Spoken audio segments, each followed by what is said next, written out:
Hello, everyone, and welcome to the Adults with CF Ask Me Anything session. My name is Ariana Treweek, and I'm the mother of three beautiful children, one of these being my feisty 6-year-old comedian that is living with CF. I will be moderating the session today and will be introducing our other speakers in just a moment. Before I do, I want to provide a few housekeeping items. This session is being recorded and will be made available to all registrants after the event on the CF Foundation YouTube channel. You will be notified by email when session recordings are available. Under the Stage tab on the right side of your screen, you'll notice the chat for everyone who is in this session. If you are on the Event tab chat, that is for the full event and not specific to this session. This session is entirely directed by the audience questions, so we highly encourage you to submit your questions at any time into the chat box. If your question is directed to a particular person, please note that panelist's name. We will do our best to answer as many questions as possible. This panel discussion is not intended to be a substitute for medical advice, diagnosis, or treatment recommendations. Do not make any changes to your own treatment plan without first consulting your care team. If you have any technology problems during the session, please visit the help desk located in the expo booth area. Now, before we begin, I'd like to give our panelists a chance to give a brief introduction about themselves so that we can get to know them a bit better. First, we have Cheyenne Hoyle. Hello, Cheyenne. Hey, guys. Hey. Like she said, my name is Cheyenne Hoyle. I am 23 years old and I am a person living with CF. I'm currently a senior attending the University of Georgia getting my degree in microbiology, and I will be graduating in December. I was diagnosed with CF at the age of 2, and I also have a sister who was diagnosed with CF when she was born. So it really gives me a really interesting viewpoint of somebody who has CF, just because my sibling and I, we both have completely opposite symptoms. She has a lot more lung issues. I have more GI issues, and as well as CF related diabetes. And I also just recently started getting really involved with the CF Foundation.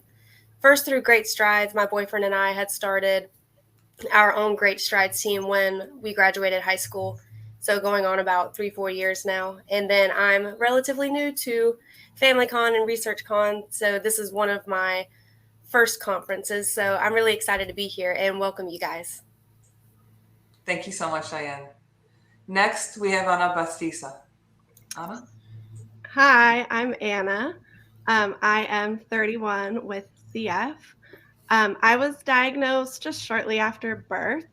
And growing up, I had classic CF. I don't know if they really even call that it anymore.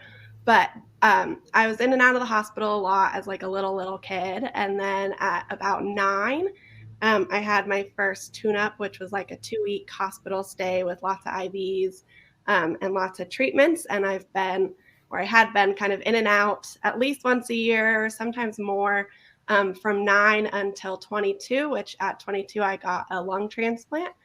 And then other things I've dealt with, I've had a G-tube, so dealt with all of that. I also have CFRD. And then, like I said, I've had a lung transplant. I've actually had 2. My first one was about 9 years ago, and then my second was 6 years after my first, which was 3 years ago. And then I also had lymphoma from the transplant. So I have quite a little medical resume going on there. Besides that, I went to public school my whole life. In college, I went out of state and I lived in the dorms and just kind of had a normal college experience. I also, after I graduated, I have a degree in psychology. I worked full time and I lived completely by myself in an apartment. And I was out of state, so I didn't live near family or anything. I also really love to travel. And one of the biggest things for me with CF is just being able to live a good, meaningful, full life. It might be shorter than a normal, healthy person's life, but it can still be just as good. And I can still do the things that I want to do. So that's something I'm pretty passionate about. I like to say I try to fit CF into my life instead of my life into CF. So thank you all for being here as well. Thank you so much, Anna. Thanks. Scott, please introduce yourself. Thank you. It's great to be here. I am a few days shy of my 51st birthday. I wasn't diagnosed with CF until I was 40. Growing up, I believed that I had asthma. That's what I was told. I had it under control with the help of prednisone. When I was 19, I was then told I had bronchiectasis. I was still able to keep my health under control until my mid-30s, where my breathing just got really bad. I'd wake up in the morning out of breath, coughing. I couldn't hold a conversation without getting out of breath. And at the same time, interestingly enough, I was in the early stages of wanting to start a family, and my urologist happened to notice that I didn't have a vas deferens, and the light went on, and he's like, "We got to get you genetically tested." I went for genetic testing, and that's when they told me that I had CF, the E585X and the D1152H mutations. I had a procedure done. My wife and I were able to have kids. I have 8-year-old twin boys. And getting the diagnosis was actually the greatest thing that happened to me, because it opened up a world of treatment and medications that I didn't have access to without the diagnosis. So I actually wouldn't change a thing. It's been a blessing for me. So thank you all. I appreciate you allowing me to be here and share my story. Thank you so much, Scott. And finally, Laura, please let us know something about you. Hi, I'm 58, and I have spent my whole life trying to avoid CF. I denied it and I ignored it, and every once in a while I had to give in. I was diagnosed as an infant in 1964, but my parents never really taught me how to manage and accept this disease as part of myself. So I spent most of my life running away from it until now. Now it's caught up with me, and I don't really have a choice to avoid it. By the way, I have 2 copies of W1282X mutation. I do not qualify for the modulators. I have a sort of a normal suburban life. My husband and I live in the San Francisco Bay Area. Our daughter is 22, and I've had a career in nonprofits and education. What particularly interests me now at this part of my life is how parents raise CF kids to really, really accept and manage and own their own disease so they don't have to run away from it. And I'm also interested in how those of us with CF raise our children not to be afraid of our disease. Thank you so much, Laura. It's so nice to have you all here today. I am really curious if I could know a little bit more, Anna and Cheyenne, and I'll start, Cheyenne, with you. Making that transition from high school, my assumption here, and I'd love for you to tell me here, your parents probably were helping as a child with your treatments, and that transition to when you went into college, Anna, when you went on your own. I'm curious how that transition went. Cheyenne, I'd like to hear first from you. Yeah, absolutely. It was, not going to lie, like a little more difficult than I thought it was going to be. I grew up with, we were very supportive, but more so than anything, like the best support I ever had was having my sister who also had it. So it was never a very isolating thing for me. I always had, my sister and I would go and do our treatments. I would go and visit my sister in the hospital. We even went to our doctor's appointments together. So it was never something that I ever had to deal with by myself. But as soon as I went off to college, I didn't quite go out of the state, but I am about 3 hours away from my house and like all the rest of my family. So going up there and being free for the first time, not like having, my parents nag at me to do my treatments. I had always been very, very healthy. My sister was the one who was in and out of the hospital. I only had to ever go in once. So I was thinking, life is great. But then like making that transition from the pediatric clinic to the adult clinic, I started realizing I had a lot more symptoms than I was really ever aware of. I mean, I knew, if I missed my enzymes that, okay, you're going to get a stomach ache later. So I would keep up with things like that. But then it was when I reached the adult clinic and there was several more specialists, and they really asked me, how is college life? How is your diet? Are you exercising still? Are you eating healthy? And it was really difficult to really motivate myself to do all of that without having my sister there to, help me along in that. So it was difficult, but 4 years in, I think I have finally gotten a handle on it. But now it's about to drastically change again. So. That is excellent. Thank you. Anna, what about you? Well, so for me, it was a little bit different. I started out close to home, and I still was in the dorms, but I was like 20 minutes down the road. So that was pretty simple. I was used to doing all my treatments and all that by myself, and like my parents could still go to my appointments with me and all of that. But then I decided I wanted to go out of state and get a little more independence, and that was definitely a big change. And I ended up getting super sick that first semester and having to like navigate how to deal with that, not in my same state. And was able to get better from that. But then over that summer, because I started in the spring season, over that summer, that's when I ended up needing the transplant. And so I didn't go back again until after I'd already gotten it. And just having a transplant, with CF, it's important to have a doctor nearby, but with transplants, like even more so, just because like major things can just happen all of a sudden out of the blue overnight, and not any doctor knows how to deal with that. So that was tricky, was like transitioning to finding like a doctor there that I could see.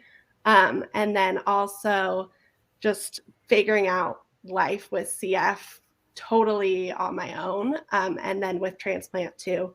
And I think for me, one of the hardest parts when I did go to college was like doing all my treatments in college, because I lived with roommates. And so it's like I'm used to people knowing what it was and not even batting an eye, but like really it's weird. So just like the first couple weeks were definitely hard navigating, like figuring out when to do my best and just feeling like really uncomfortable with that. And then because after I graduated, I stayed in the same area, then I had that connection with the doctors. So that part was pretty simple. Fantastic. Thank you both. I do have a follow-up question from our audience for Cheyenne and Anna. I'm curious if Cheyenne and your sister, if you both have the same mutation with the different symptoms. Yeah, funnily enough, we do. We both have Delta F508 mutations. Both of our mutations are that. And we still have completely opposite systems, and we're related. She does qualify for Trikafta, and she takes it, and it has been an absolute game changer for her. Me, on the other hand, again, same mutation, but I tried Trikafta, and my one of the things that gives me problems is my liver. So my liver enzyme shot way up. So I came off of it and have been really hesitant to go back on it. So yes, we do have the same mutations, and it's crazy just how different we are. Thank you. And what mutations, Anna, do you have? So I have one copy of the Delta F508, and then my other one is N1303K. And kind of like what Cheyenne was saying, a lot of the people I've met with transplant had the Delta F508 too, and all of us have like super different stories. So yeah, it's pretty crazy, even with the same mutations, just how different it can be. Thank you for that. Laura and Scott, I'm curious with your mutations. Have you met others or have talked to people in your clinic where they also are experiencing different symptoms with the types of mutations? Laura, I'd like to hear from you first. Well, I'm still baffled about my mutation. My mutation, I have 2 copies of W1282X. And if you look that up online, it says that's associated with really, really severe disease. I don't have severe disease. I have moderate to mild CF. I was never hospitalized till I was 45. I've asked everyone why are my symptoms so relatively mild, given that I have what's supposed to be a severe mutation. And I think the answer is that the one-to-one correlation of our symptoms and the mutation is not something we should get too hysterical about. So I have relatively mild CF. To be honest, as I said, I've not been invested in the CF community. I'm sure I've been in tremendous denial and probably a little shame about it and guilt and embarrassment. So I don't know anyone with CF. The only people I know are you guys and one friend who I happened to meet through a non-CF thing, and then we realized we both had CF, but we don't meet in person.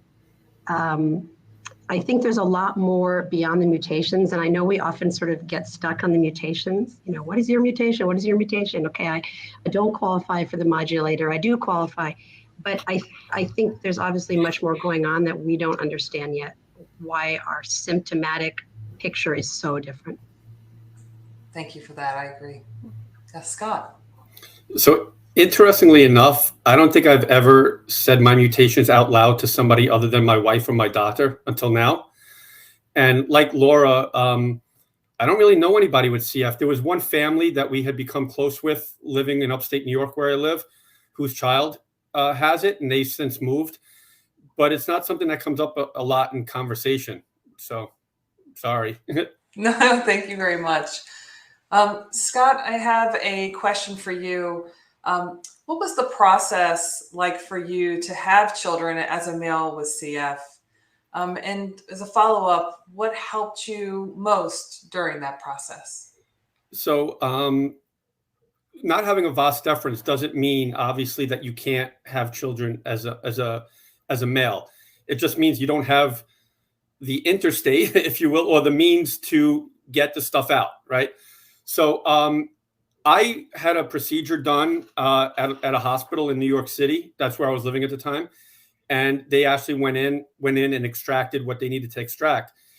My wife was the real trooper because she had to go through all the IVF therapies, you know, giving herself shots every day, getting the phone call in the afternoon, what the dose is. I mean, what my wife went through was just it was just amazing. And, you know, obviously it's a personal decision that we all make.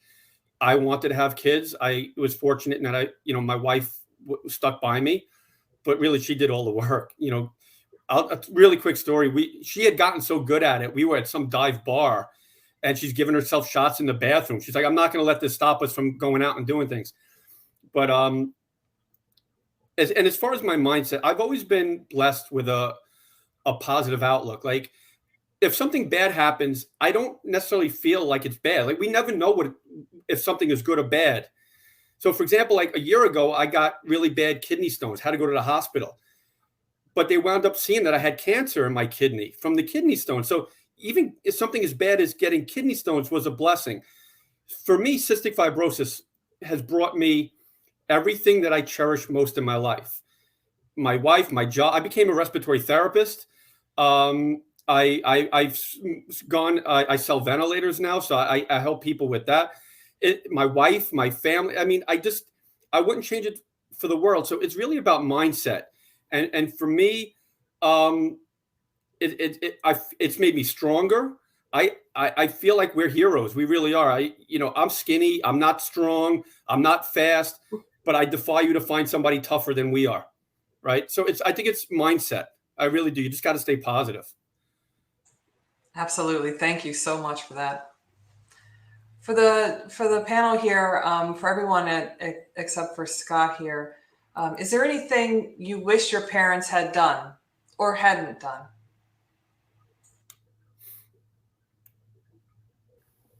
I will start with Anna first. Sure. So I think for the most part, my parents did pretty well. I really appreciated that they were super open with me about CF. So I always knew I had CF. I have 2 siblings that don't have CF. So I always knew I was different. I always knew that it was something I had to do and they didn't. So that was good. Like, they just were super, super open with me. And then also, like, it was pretty early. I can't remember how old I was exactly, but like, they involved me in like doing my meds and all of that. And so I was pretty independent from a pretty early age. But then also, as I was growing up, like, CF can be really tiring and you don't feel good a lot of the time. And so they still were willing to help me. So it wasn't like, oh, nope, you're on your own. We don't have to deal with that anymore. Like, even when I was in my 20s, I still lived with them some, and after recovering and all that, and they would help like fill my meds and get my nebbies ready and do all of that. So definitely really helpful. That's excellent. Laura, what about you? My parents kept me in a bubble. And while that was good for my health, it was really, really devastating on my emotional and mental well-being.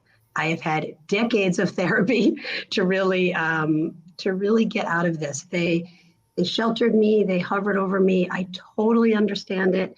When I was diagnosed in 1964, the doctor said, go home and make your peace, that she's not going to live long. And I totally get as a parent how terrifying that is. But I wish that my parents had explained CF to me, taught me how to explain it to others, didn't sort of hide it. My parents are very private people anyways. They don't talk about emotional situations. I just wish they had done what Cheyenne and Anna's parents had done, just to sort of put it out there in the open and make it part of the family. The one thing that was different is that, there were no treatments, right? I'm growing up in the 60s and 70s and into the 80s. The only thing I ever did was enzymes and then a little bit of airway clearance. There was nothing else. So it wasn't that I had this huge regimen to manage, but I think the emotional toll of feeling that I had something wrong with me penetrated me to make me feel flawed. And that took a lot of years of unpacking so that I'm almost there, not quite, 58, I still feel kind of flawed. And I wish my parents hadn't been so afraid and really allowed me to be more of a normal kid, even if that meant a few health risks. Thank you for that. Mhm. What about you? Yeah. I was very, very thankful that my parents never really shied away from the CF conversation. In fact, we kind of are one of the few families that our health center in Augusta really points new CF parents in our direction, hey, here's the Hoyle family, go talk to them. They have a really good sense of how to explain it really well. Going through school, it was really easy. My dad was in administration and education, so he knew all the ins and outs of the 504 plans, the IEP. So we never really had to worry about any of that. All of our teachers were really understanding. I think, if anything, my sister had it a little bit easier because it was all right, test run with me. And then, my sister would just kind of coast straight through because our teachers already knew what we were dealing with. And I feel like it just made it easier for everyone. When everything was really out in the open. I do remember, I was going to say, I'll do one quick little anecdote. One of the very first times I ever went over to a spend the night party at my friend's house, it was her birthday. And I begged my mom, I was like, please let me go. But we were going over there right after school. So I couldn't go home and do my treatment first and then go do it. She ended up bringing my vest, my nebulizer, all of that sort of stuff back when it was the dinosaur machine too, not the nice little travel packs, over to her friend's house and sat there and did it with me. And we all had a good laugh, and they were lean on me and they're like, oh my gosh, it's a massage. We were 7. But it was the best time. And she didn't make a big deal about well, you can't go to this party because you have to come home and do your treatment. Definitely learning. Of course, very strict schedule when we were younger, but, as we got older, okay, as long as you, come home and do your treatment, even if it's in the middle of the day, and then you can go do this fun thing that you have at night, or, okay, it's okay. We get it. You run out of enzymes. You didn't, next time though, make sure that your bottle's not going to run out, but not really, being so strict on everything, but just making sure that, we had a good time, that we were always prepared for everything, but then it didn't let us stop us from doing anything either. Sounds almost like that integration, because it's just part of life. And right. It sounds like that really helped. So thank you for that. So for our next question, this is for everyone. We'll go around. So what mental health supports do you utilize or have utilized in the past? Scott, I'd like to start with you. I have been in therapy before. as well. I think you mentioned that, Laura. It worked for me. I'm not proud to say I'm not a big reader, so I'm not this type that's going to sit down and buy, self-help books. But for me, it took a long time, but I really believe that everything that has ever happened to me has worked out. And I truly, truly believe it. So I've never gotten down when anything happens. Everything that's ever happened that you would consider bad in my life wound up to be a blessing. And that's what I just focus on. And the therapy that I got helped a lot. I have a great family that supports me. They're a little crazy, but they're great. I just don't want to be, I don't want to be that CF guy. I just want to be me. And I don't know. I don't know if any of this makes sense, but I can't stress enough to stay positive. There's a positive in everything. I promise you. You may have to look harder to find it, but it's there. Fantastic outlook. Thank you. Anna, what about you? I've actually used a lot of mental help. I had pretty severe social anxiety and just overall anxiety and depression. It started when I was in about high school, but I didn't actually really look for help until late high school. So I definitely wish that was something that I had pursued earlier, but I was scared to go talk to someone because I was scared of people. But anyway, so I've done a lot of counseling. And then I'm also still on anti-anxiety medicine. So that has been just a huge help.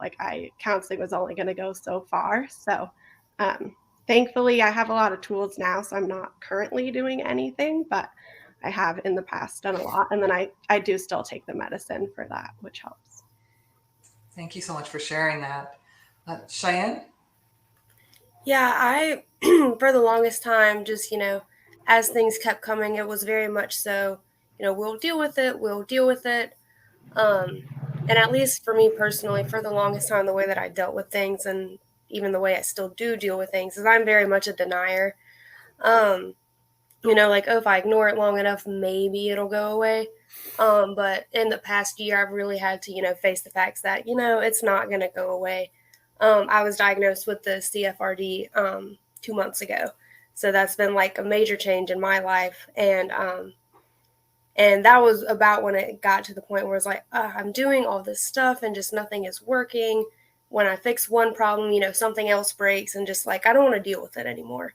But clearly, as a CFer, sometimes you can't just not deal with it. And that's, kind of sometimes how you start the downhill slope. So I was I'm really fortunate to have a really good support system with my boyfriend and my family and my friends who I can really just talk to and it's hey, I'm having a bad day.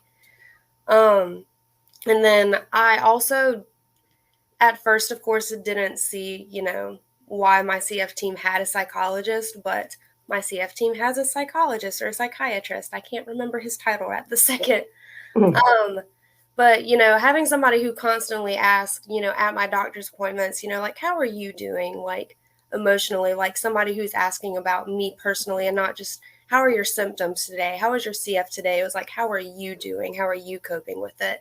Because it's weird to cope with something you've always lived with. I don't remember a time I've not had CF. So it was the acceptance part was never really something that I dealt with because it was just always a thing. So really him asking me, how I'm doing has really been really helpful. And then being able to just talk about it and have people understand. Thank you so much.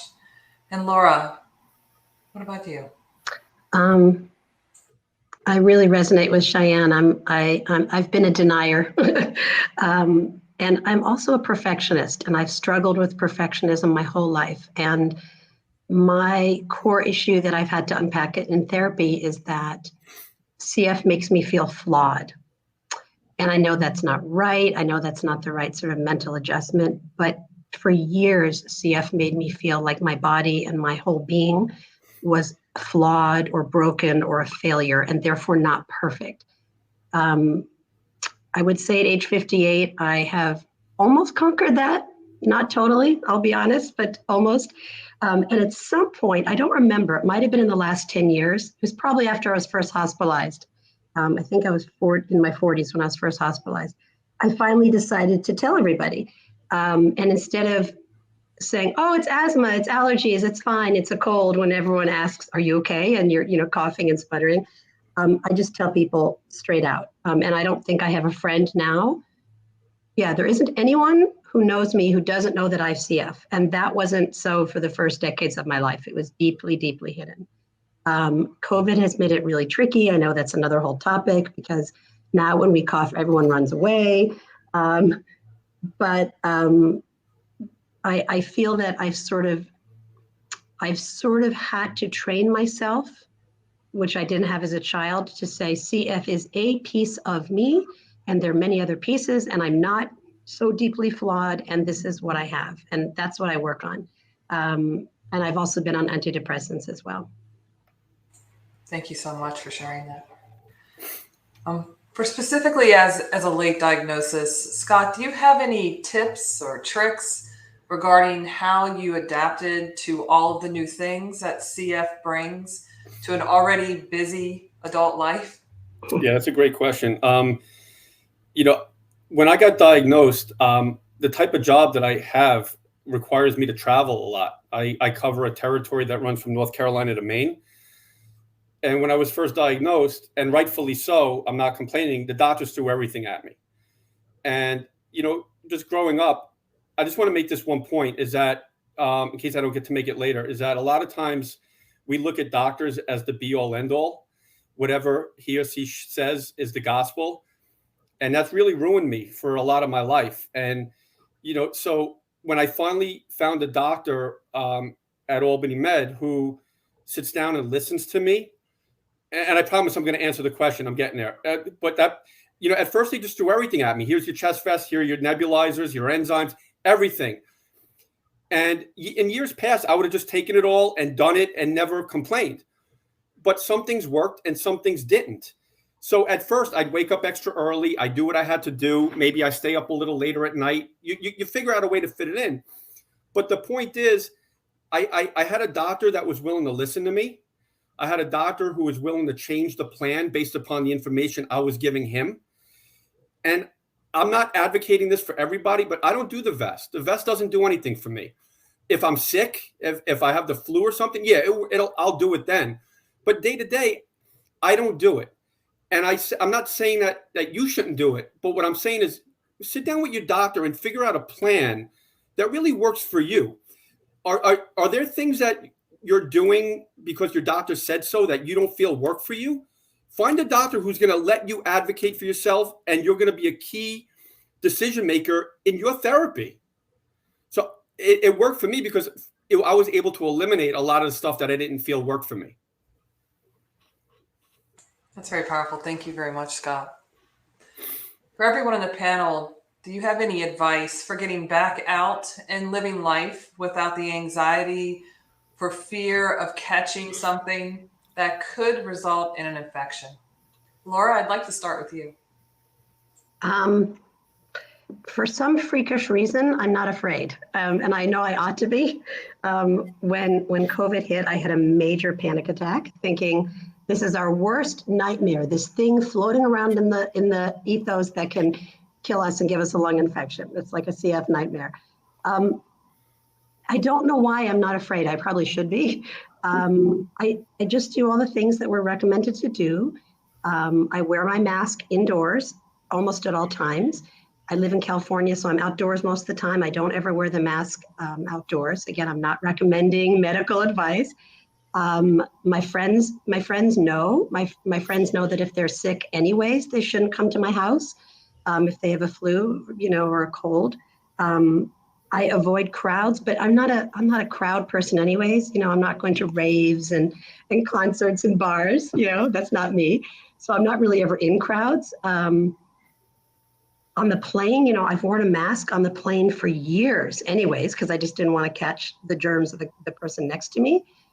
But I guess, you know, if I were a kid, or if I were the parent of a young kid, I might be more fearful. But I feel like I'm 58. You know, I've had an entire life, and I'm not ready for it to be over. But I'm just not really afraid. And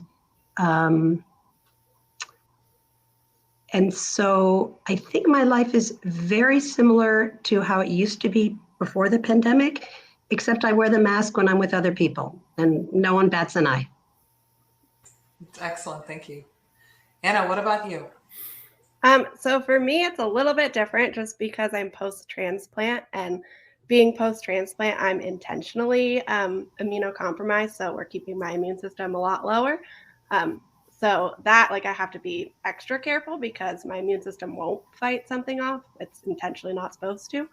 But I'm pretty, I don't know the word I want exactly, but I guess maybe risky, really. I, uh, like I said earlier, it's important to me to live my life. And so I'm going to figure out how to fit what I need to do for my health into life instead of avoiding life because of my health. And I've just learned over the years that my mental health does better if I live life and enjoy it. So for me, also being someone with a lot of anxiety, I do get anxiety when I go out and about. So there's some things that are just, the risk is just not worth it to me, kind of like Laura was saying with crowds. Um, Most of the time in crowded places, I just sort of avoid them. If I'm like, that'll be really crowded, I'm like, nah, not going to do it. But I also, like, I love Disney everything. So like I've been to Disney World several times post transplant. I even went during the pandemic, which was probably slightly questionable, but it honestly was the safest time I've ever been there because everybody had a mask on. But yeah, so for me, I mean, I wear a mask sometimes I don't. It depends on how close I am to other people. And just the biggest thing for me is just when I'm out in public, using those skills that I've learned over the years to just remind myself, like, it's okay. I looking around, I'm like, there's no one within 6 feet of me. Like, I'm okay. It's okay. And then, like, I always have hand sanitizer on me. So use that all the time. And the other thing I do a lot is I really try to avoid touching my face and then touching surfaces. So like if I'm with somebody else, I won't open the door. Like my family all knows, like if we're going somewhere and there's a door, you have to open it because I'm not going to touch it. And I try not to touch anything. So that helps a lot because it's like, that's how you really are going to get the bacteria, is from touching stuff, like, or being close to someone. So I avoid people and I don't touch things, and that helps. Thank you very much. Cheyenne, what about you? Yeah. Again, my parents have always been like, as long as you're doing everything to protect yourself, you shouldn't really have to worry about going out and being in life. Things are going to happen all around. Unfortunately, germs are in the air, germs are on, our desk, germs are in the grocery store. They're everywhere. But I kind of view it as like, I've done everything that I can do at this point to protect myself. I get the flu shot every year. I was like one of the last people to get the boosters just because of the pecking order being a college student. Unfortunately, was not super great during that time. But as soon as I got my COVID shot, I was going out and doing things. I know a lot of people ask me in my classes because, I'm taking for microbiology. I've taken chemistry classes and biology classes and microbiology classes, and all these courses have labs in which I'm working with bacteria. So people ask me all the time, like, why, what do you do about that? And I was like, well, I wear my mask, I wear gloves, I have my lab coat on, I wash my hands before and after, just like we're all supposed to do. But just sometimes now, now that the mask mandate has kind of gone off, a lot of them don't wear masks as often anymore. I still do. So just doing everything I can to prevent it in the first place, but then also knowing my body well enough and like being in tune with me to know when something's wrong. The occasional cough, yeah, it's going to come. The week when I was coughing my head off crazy, that's odd for me. distinctly remember my freshman year going to the health center on campus because I was coughing a lot. And that was really odd for me because I grew up with like relatively no lung issues. And of course, it ended up being the freshman crud that everybody gets from living in the dorms. But I remember the doctor came in. He's like, "Oh, well, you have CF, right?" I was like, "Yes, but I'm coughing and like this is, how I'm feeling. I'm feeling run down." He's like, "Oh, well, like coughing is like a symptom of CF." I was like, "I know that, but this is different." So yeah, going back to what Scott said, finding somebody that is really, is going to listen to you and to what CF is like for you. So then this past year, it was completely different. I went to the health center with a new doctor, requested a different one. And I was like, I don't feel right. I don't think it's COVID, but like something is just not right. I had a double lung infection with like Pseudomonas and MRSA. So double dipping there. But like I knew, and my normal checkup was like months away. But, in the past when I was, denying stuff, I would have just been like, oh, it'll be fine until I go to my clinic appointment. But I knew something was wrong and I did something about it. So, yeah. Excellent. Thank you. Scott, what about you? It's definitely something I can understand why people worry about. And I think, Cheyenne, Laura, and Anna, said it great. Even though I wasn't diagnosed till later in life, I still obviously had it. And my parents were that type that also wanted to keep me in a bubble. And I wanted to go out and play sports and do things, and they conceded. And I think you just have to let, if it's you that has it, live your life. If it's your kids, live your life. When I'll just tell you a quick funny story. It was funny to me. You guys might not find it funny, but when COVID hit, I was scared. Like I would only leave the house to get in the car and just drive. And then I got to the point that I was like, I can't live like this. I was like, I need to get it. And I was joking around with my wife. I said, I think I'm going to drive to the hospital and lick the elevator buttons because I just it's killing me. And it just helped me realize, I know it sounds kind of stupid, but I said, you got to live your life. Look at the 2 years we lost to COVID, and the other thing that helps also is I think if you have people that you can talk to, that's why I'm an open book. And there's a group called CF Peer Connect where you can talk to people and ask them questions. I'm a big believer that none of us are so special that we haven't been in a situation that somebody else hasn't already been in.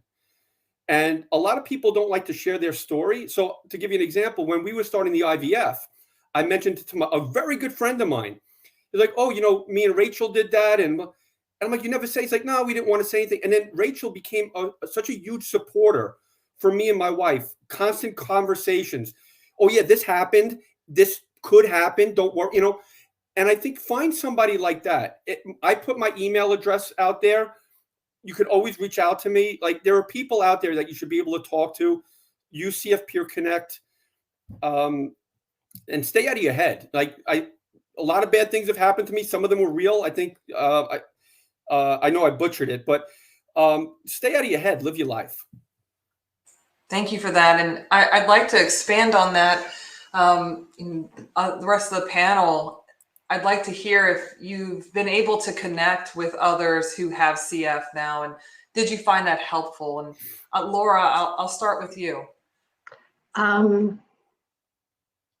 So I really have not been part of the CF community in any way online or when we were back in person until this summer when I started getting involved with the CF Foundation for things like this. And I did a couple of workshops on aging and CF.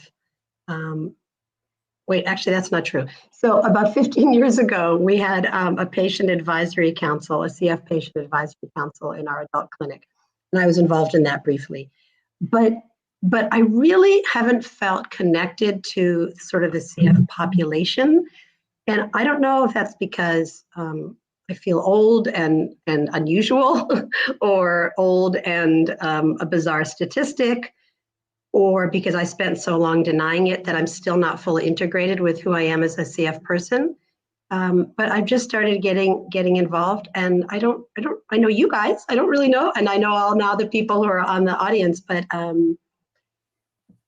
I guess because for me, CF is a piece of who I am. I have other pieces that frankly interest me more. So I work in nonprofits. I have lots of nonprofit colleagues. I used to be a teacher. I had lots of teacher colleagues. I don't have a lot of CF colleagues. Maybe I should. It'd probably be better for me. But I'm thinking about what the thing that Cheyenne said about how she and her sister are so different. On the one hand, there's something so valuable about seeing others in our community. Oh, you have this, we have this, we have this. But yet each of our CF cases is so unique, right? And we're all so used to being put in the CF box. Well, there is no such thing as a CF box. Despite what our descriptor is, we're all so different. And I don't know that I want to let go of being a little bit different. Yeah, I'll just leave it there. Well, thank you. Anna. So growing up, I didn't really have any CF friends. We had like family friends that had a daughter with CF, but I was a lot older than her, and I had like grew some bacteria that she never grew. So her parents were very careful to keep us super apart.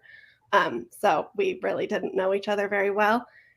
It wasn't until I had my transplant that I actually made a lot of CF friends. The place I got my transplant at has you do lung rehab before you get transplanted, and you're just in the group with everybody else who is getting a transplant at the same time. So CF or not, you just meet all these people kind of in the same boat. And so I did connect a lot with some other CFers about my age, similar situation. And that has actually been, it really has been huge for me. I think if I had been younger and I had known people with CF, it would have just felt so like less isolating of a disease. Yeah, because it's definitely like you feel so alone. It's definitely a disease where like, I mean, we have stuff now, but even that, it's like all our stuff is virtual, and it's just really hard to really connect with people. And I wish that I had focused more on that when I was little, though I don't know how that would have been done at that point. But I mean, when I was really little, it was still like they had CF camps and all of that, but I was too young to go. But yeah, anyways, so it's been amazingly helpful to connect with other people that just understand. Thank you so much. Thank you. Cheyenne. Yeah, I think it was always really beneficial, at least in my area where I'm originally from, South Georgetown in Statesboro. And we had several families that were around us that also had CF. It was kind of a step down. I think the oldest person I knew is 32 or 33. And we knew another girl who was around 27. And then it was us. So my parents always, looked to them for advice on anything about like getting older. And now I know a couple of other people who are like 7 and 5. And we actually were just introduced to a little girl who was just born, like was diagnosed at 2 weeks old. And her parents talk to us now. So it's really beneficial, I think, in some ways to have that system. And, when I was diagnosed with the diabetes, my mom was talking to my other friend, and she happened to bring him up, and he was like, "Oh yeah, I have that. I was diagnosed a couple years ago. It's just like never been brought up in conversation, so we talk about it now." I think always taking it with a grain of salt though, because my doctors for my sister they had a great idea. They were going to they couldn't see each other virtually, and of course it was my sister and 2 other girls around her age that were in the hospital around the same time, like every 3 months. So they decided that they were going to put them all like in a little Facebook group together, and they could, share things or like bond over like having all the same nurses.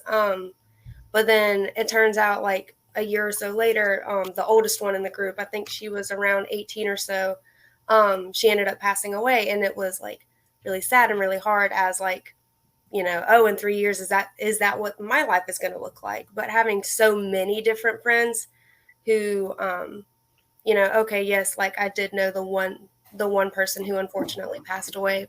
I know so many other people who also have CF who are helping me, get through it. So I think it's it's a hard relationship, having somebody that the same thing. It's hard to not compare yourself to them and like what they're going through or what you could potentially go through. And it's a two-way street, but I think overall and overarchingly, I think it's for the best to have somebody that actually understands somewhat what you're going through. I appreciate that, Cheyenne. And social media is a very powerful platform to connect us all. Anna, I have a question for you. If you could please let us know if taking enzymes and then not eating or eating very little, if this causes stomach discomfort for you. So with taking enzymes, I don't know that I've ever really taken them and then not eaten, just because I take them like as I start eating, like like I sit down to eat and like enzymes food. But I've definitely noticed, honestly, CF causes stomach issues. So I don't know if it's fully even connected to enzymes or not. But I definitely will take just a few and eat and my stomach hurts, but I'll also take a normal dose and eat and my stomach hurts. So I honestly don't know if it's really even enzyme related. It could be something just CF related. That would probably be a good thing to just check in with your doctor about, because it's also possible you just don't have the right dose. So yeah. Thank you for that. I appreciate that. And Cheyenne, I have one last question here I really want to get in. Did your parents fundraise for CF, and did they share your medical story when you were young? Yeah, like I said, my parents were always very open about our CF story. And my very first Great Strides walk, I think I was 5 and my sister was 3. So it was always something that we were very immersed in. We are not the best people to ask people for money. We always hated doing that. I still, am struggling to do that sometimes, but it never really made me feel uncomfortable. But I myself am always an open book, but I always think it's important for the parents to ask their child if it is okay to share their story. Like my parents were always, is it okay if we do this? Or like, hey, they asked us if we wanted to come do this, speak at this thing. Do you want to go do it? And not just kind of like dragging me there, against my will, or like feeling like anything was ever way too personal. And they always know, I will be the first to say like, hey, that's a little too much. Don't share that. So I think just looping, your kids in, if you are going to be fundraising and sharing their story and putting it out there, and just making sure that it's okay with them first. Well, that's very valuable. Thank you. Last question for everyone. Is there anything you thought you could never do with CF, but then did? Any reflections on that? We'll start with Laura.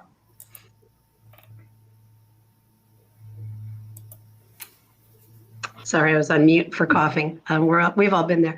I don't think it ever occurred to me that my CF would get in my way, which is, the ultimate in denial or a positive attitude, depending how you want to think about it.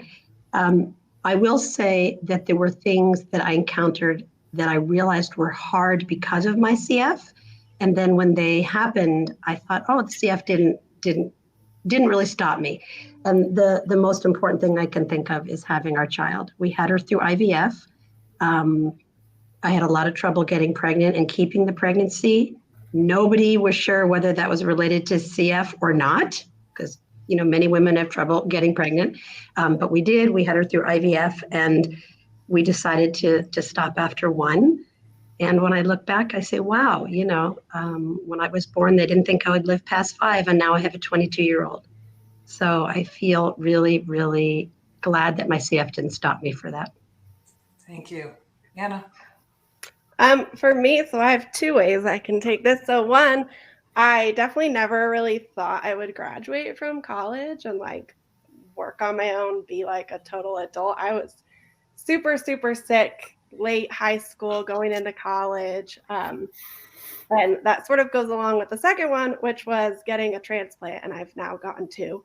But I was always kind of against it. It never really was explained to me very well. And so, being so sick in high school and knowing I'm on that downward slope fairly quickly, and being like, no way, I'm never getting a transplant. I was definitely didn't think I would make it very long. But yeah, getting my transplant was a huge thing and is part of what helped me, or really what did bring me to be able to graduate from college and live on my own and just be an adult. So yeah, that's a big one for me. Thank you for that. Cheyenne. Yeah, I guess the same thing as Laura said. It never really occurred to me that I couldn't do anything that a normal person wouldn't do, who, just because I had CF. I think the biggest question I get asked all the time is I love singing. I perform all the time.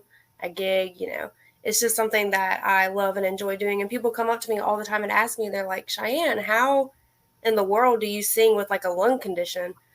To which first I reply, it's not just a lung condition. But second of all, my respiratory therapist actually thinks my singing helps me. It strengthens my lungs. And they think that, in some way, shape, or form, like it's helped me to, put it through all that exercise. But yeah, just not really thinking that there was anything I couldn't do has never really stopped me from pursuing anything. So. Thank you. And Scott, please. So there's not, like, I didn't wake up one day and decide I was going to run a marathon. Like, it was never anything like that. What I'm most proud of is that I'm as tough as I am because of CF. Growing up, I was not the strongest kid. I was a skinny little weak kid. I couldn't run, and I had no confidence. As I was getting older and I was battling a lot of the things that I was battling, like all of you are, or your family members, you start to gain, for me, I gained this confidence that, I'm a lot tougher than I think I am. And then I would see the big bodybuilder next door not go to work because he had a cold. And I was like, really? Really? So just, I don't know if I'm answering the question right, but it's allowed me to be so tough and strong. And I honestly look at all of you, like the panel I got to meet over the last few, you guys are heroes. Like, it's amazing how strong you people are, and you don't even know it a lot of the time. I'm going to cry because I get really emotional about it. But it's just living life. That resiliency is just really, I see that in this panel. I mean, you are just wonderful, strong individuals, and we're just about out of time. But I want to wrap up. But I do want to say, as a mother of a 6-year-old who is a comedian and is strong, and right now she's actually in scout camp, running around, and probably really giving her dad a run for his money. And I will say that you're all just really inspirations, and I really, really appreciate you sharing your stories today and really helping us learn a little bit more. I would like to thank you all for sharing and your knowledge and your insight, really, touching on some sensitive topics. So thank you so much for this Ask Me Anything forum. And thanks all of you for your attention and your questions as well. Before we go, please take some time to fill out the satisfaction question under the poll tab on the right side of your screen. We'd love to know how you felt about today's conversation. We are now moving into our next block of agenda items, which will include additional small group discussions or panel discussions that you can take part in. These sessions will run simultaneously for an hour and will begin in 15 minutes. Again, thank you so much to our panel and to those of you who joined us today, and we'll see you in our next sessions. Have a great day. Thank you.